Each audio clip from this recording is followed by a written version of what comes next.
السلام عليكم ورحمة الله وبركاته. اللهم صل وسلم وبارك على سيدنا محمد. عندنا شجرة جهنمية زي كده في البلكونة في أساس 38، وابتدت تدي نموات جديدة.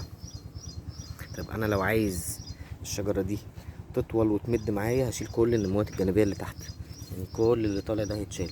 طب لو عايزها تبقى بوش زي كورة كده وشكلها يتحدد على شكل كورة، مش هنقصقص اي حاجه، هنقصقص بس الاطراف اللي بتطلع، الاطراف الزياده اللي بتطلع، وبنربيها بالطريقه دي. لو عايزينها تمد بنقصقص كل النموات الجانبيه اللي موجوده ونسيب اول فرعين او اول 3 فروع من فوق، هم دول اللي يمدوا معانا.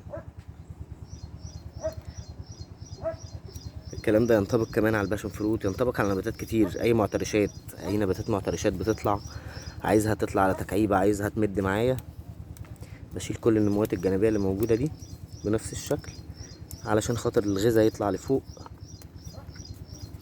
وبالتالي النبات يكبر معايا ويشد. هل اعمل الكلام ده في اي وقت من السنة؟ ايوه، اعمل الكلام ده في اي وقت من السنة، خصوصا فترات النشاط. السلام عليكم ورحمة الله وبركاته.